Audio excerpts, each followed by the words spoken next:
in a post-pandemic world, countries are having to step up their business activity in order to rebuild their economies. On the continent, while the figure for investments coming in is down, South Africa, the continent's most industrialized nation, remains one of the top 3 destinations for foreign direct investment. But the attractiveness of South Africa as a top investment destination may change, according to some, because of proposed amendments to the Companies Act. Currently, the amendment is open for public comment and scrutiny. According to the Trade, Industry and Competition Minister Ibrahim Patel, the draft Companies Amendment Bill aims to make it easier to do business in South Africa. Patel said that the amendments contained in the bill also set out to improve accountability and scrutiny on remuneration practices, promote shareholder activism, and corporate governance. So what has some analysts worried about South Africa's competitiveness going forward if the amendments are passed? The bill requires that specific categories of firms disclose information on directors' remuneration and prescribed officers. It requires that companies disclose the average remuneration of all employees and the ratio between the top remuneration of the top 5% highest paid employees and the total remuneration of the bottom 5% of the lowest paid employees of the company. Shareholder approval is also required for the company's remuneration policy. The revised bill contains amendments proposed by the Specialist Committee on Company Law, which was established in 2011. Amendments also proposed by stakeholders and amendments to keep up with the current trends and to close some loopholes in the present act. Today, our focus is on South Africa moving to amend the Companies Act. I'm Tolulope Adeleru-Balogun. Welcome. This is Business Edge.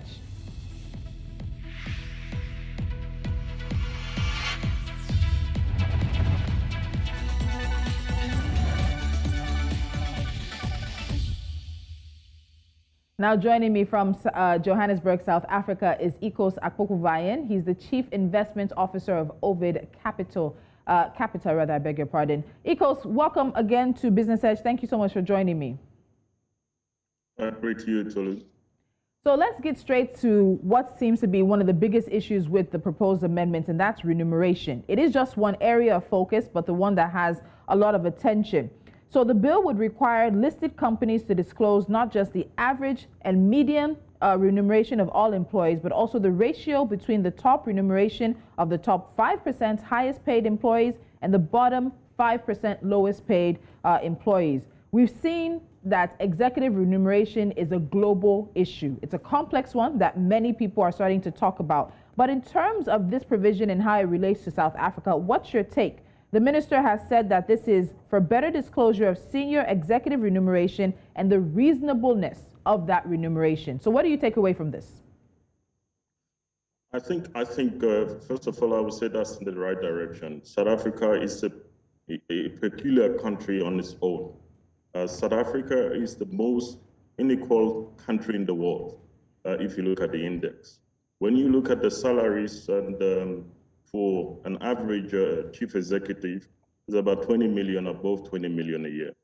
And when you look at an average worker, it's just about 200,000. So you can see the wage gap in between. And South Africa is very unequal. And when you look at the employment rate and you look at youth and employment right now is about 34%. Youth employment is about 57%. And we can see this inequality in gap. And once you begin to address this, it's been a ticking bomb, it's been a timing bomb waiting to explode. And I think this is coming at the right time. It had to be done. South Africa had its Company Act reviewed in 2008, and then there was a meeting in 2018 to amend. And I must tell you, yes, we want business profit. We want CEOs to get paid, but we have to address the inequality. And we'll get to those numbers because they are quite wide. So let's look at the second provision that's also raising dust. And this is a requirement to identify shareholders who are the true or beneficial owners of a company. Now, does South Africa have a history of maybe opaque ownership of companies? Because it seems that this provision sort of has some kind of history or background to it. Yes, so look, 344 companies on the JSE. And when you look at the JSE, you see also what I was talking about previously, the inequality. The shareholders on the JSE is about 25% black owned. And South African JSE is about 49% foreign owned. And most times we do not know who really owns what in the country. And I remember in 2006, when we were growing almost 6 to 7%, and a majority of the population was not benefiting from that, even with a strong dollar. And the same thing has continued. You cannot expect to do the same thing and expect different results. We can see that is affecting inequality in the country.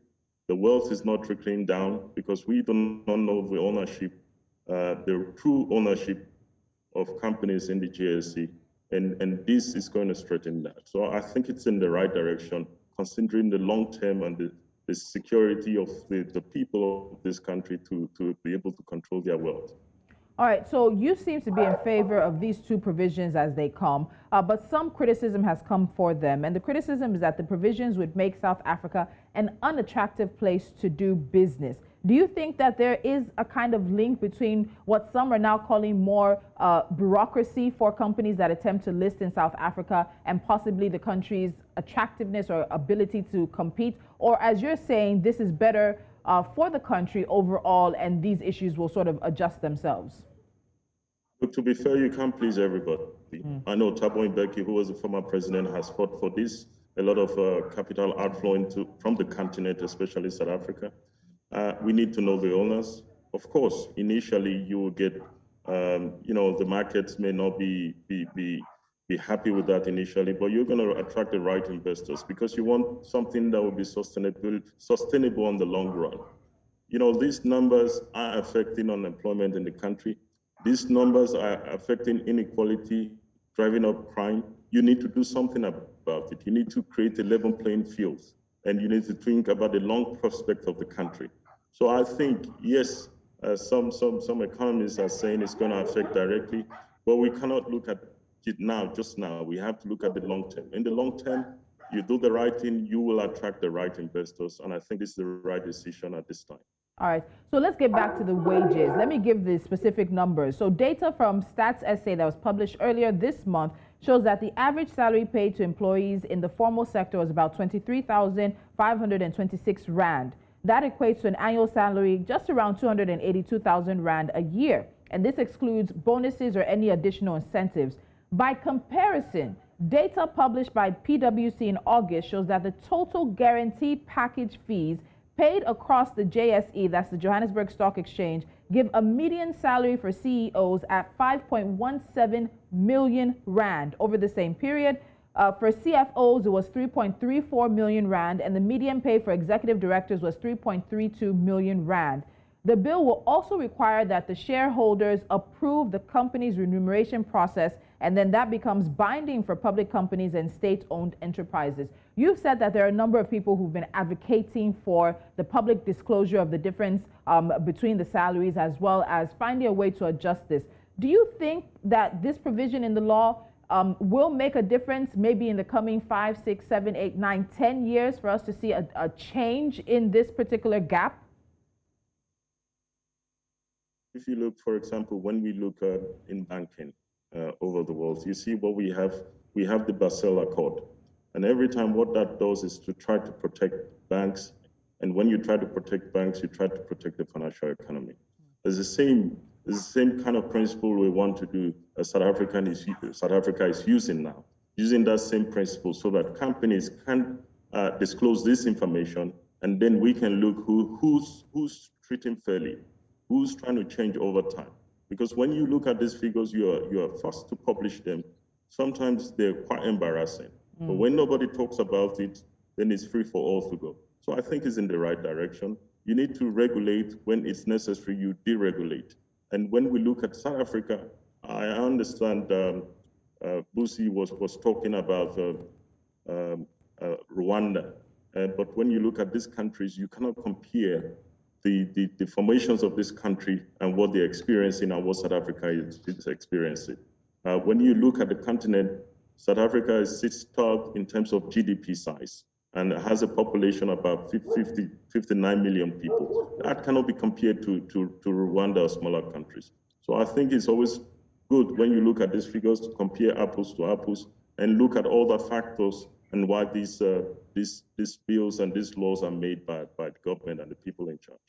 And it's interesting you bring up the chief executive of the Business Leadership South Africa, Busi Mavuso, and I want to take what she said. So she said, taken together, all these elements diminish the attractiveness of South Africa as a place for companies to do business by adding to all the other onerous compliance requirements, basically talking about the red tape and possibly bureaucracy. But the minister has said that the amendments are set out to improve accountability, scrutiny on remuneration practices, promote shareholder activism, and corporate governance. He said that they should also relieve companies of the onerous, impractical, and burdensome provisions in previous irritations of the company's legislation. So it's obvious you agree with the provisions, but when it comes to companies, they want to get things done. Let me just file the paperwork I need to file, move on, and start making the money. Do you think that there is a compromise to be found between some of the criticisms that are coming from people like the Business Leadership South Africa chief executive and what the minister and others are intending the bill to achieve?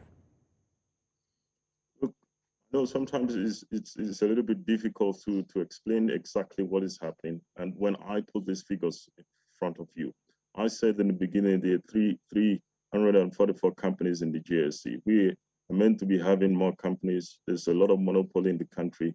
The top companies are managing and taking the bigger pie. And what you want to do is to create some transparency and reduce that gap to create equality so that wealth can be transferred and opportunity can be transferred to the people of this country. And over time, there will be a bomb, but you will get investors and that want to conform to what you have. And South Africa is well placed. It has a very good history. It's grown before. It can grow very fast again. It has diversity, and this can come back. But we cannot just to please the current status quo. You have to shake things a little bit, and that's when you call for regulation and deregulation if it has to come. I think it's time. The inequality is huge. You can't put that under the table. And unfortunately, I must mention, for example, in South Africa a few months ago, we had looting, and that's a result of inequality and unemployment. And if leaders and business leaders don't put that into account, there will not be room for doing business. Next year, September, is going to make it 10 years when we had Marikana, when miners were killed in Marikana. And those kind of things, we cannot afford for those things to happen. So the business leaders have to understand that we have to shorten the inequality gap, enable the environment in the long term for sustainable growth for businesses to be able to operate. And if those businesses are not attracted, those investors are not attracted, it's not attractive to them now. Those are attractive too, that want the interests of this country and the upliftment of the people of this country will come in, definitely. All right. Ekos, hold on. We're going to take a break. When we come back, we'll touch on another area that the minister says the proposed bill will address. We'll also look at a further, I guess we'd say, criticism of the larger socio-economic business environment in South Africa. You're watching Business Edge. Today, we're taking a look at how South Africa, the continent's most industrialized nation, is moving to amend its Companies Act for more transparency and accountability. Stay with us.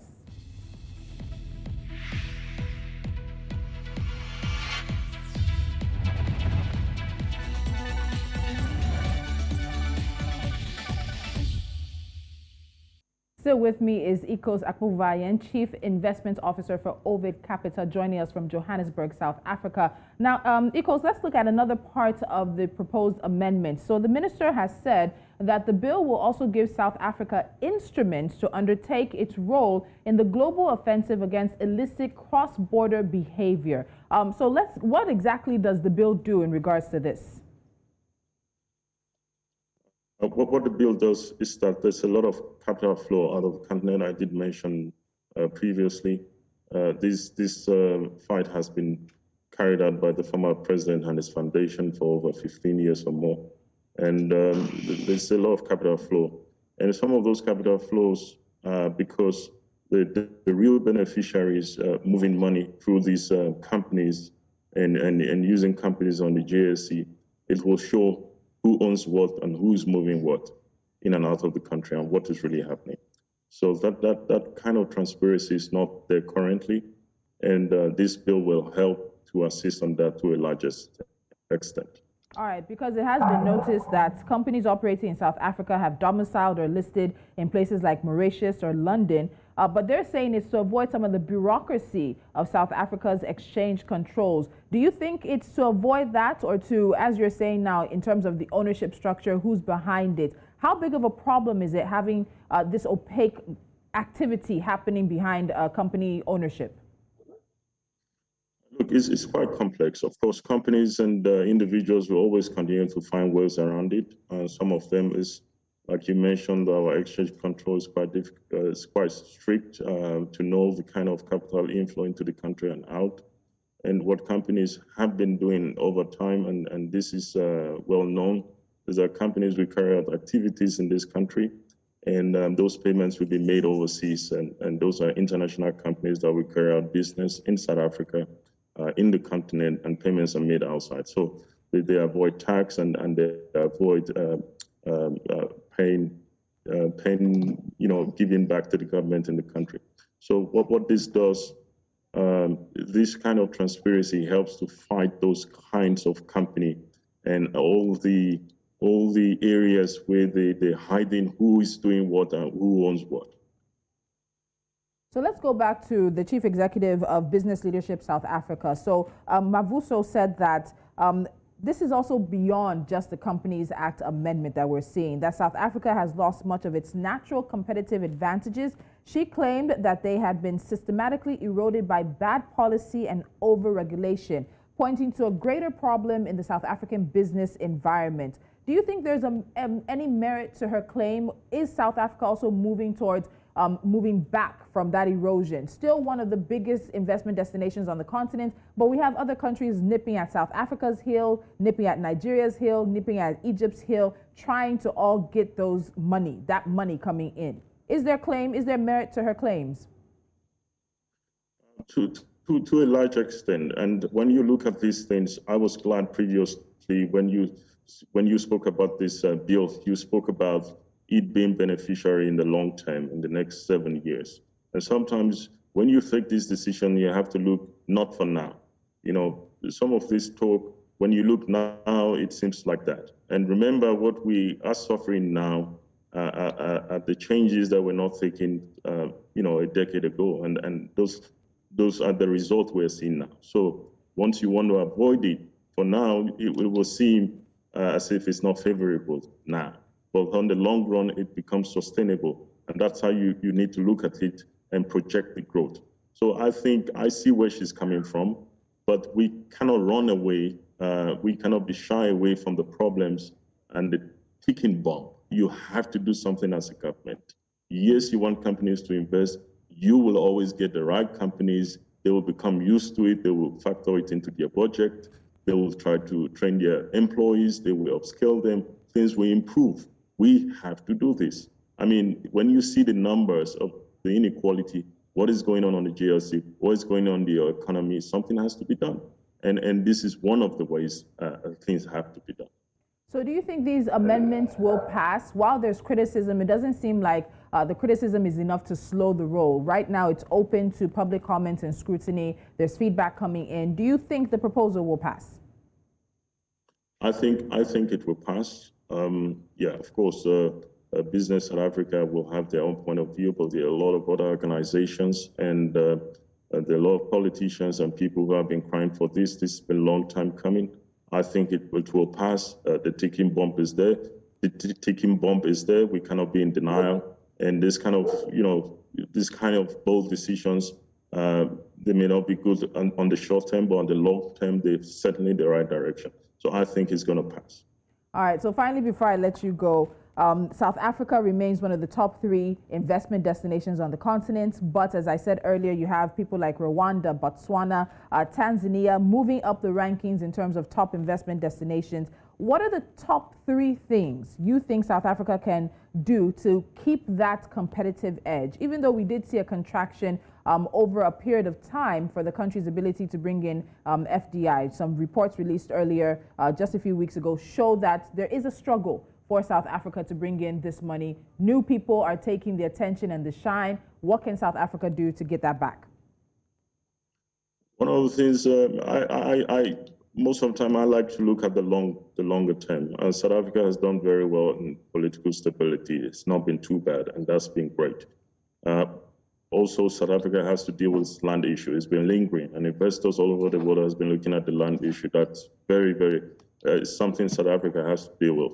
And that, total of all youth and employment. And what we hear is that some of the youth are not employable, and this also draws down to education. So South Africa has to find jobs for the youth and create these opportunities for the youth, and also strengthen its education because that's been poor in the last few years. So those are 3 of the basic areas I think is quite necessary to put South Africa back to be competitive. In terms of the population, is quite right. It has, a very good youth population employed who are ready to go and work. And South Africa is a good destination in terms of its infrastructure in the continent. So I think South Africa still has a foot on the pedal to attract a lot of investors into this country. All right, Ekos Akpokabayen, thank you so much. Good to see you again, and we look forward to seeing you another time. Thank you, Tolu. All right. And of course, it is the continent's most industrialized nation. So South Africa is not just going to be slow at it. Now, the competition for investors is much more critical now coming out of the coronavirus pandemic. FDI flows to Africa decreased by 18% in 2020 to an estimated $38 billion. Out of the top 10 African countries, 7 recorded positive growth between 2011 and 2019, while 3 recorded contractions in FDI. South Africa was one of those 3, contracting 15.61% during the period. And as our guest alluded to, a 2020 paper produced by researchers at Wits University's Southern Center for Inequality Studies and the World Inequality Lab, the top 10% of South Africans own 86% of the country's aggregate wealth, while the top 0.1%, about 3,500 individuals, own close to 1/3. So even as this Companies Act is about business and the environment around business, there's also the conversation about income inequality and the future of South Africa. That's it for today's show, but before I leave you, let me give you a few stories we're keeping our eyes on. Up next is NC4 to watch.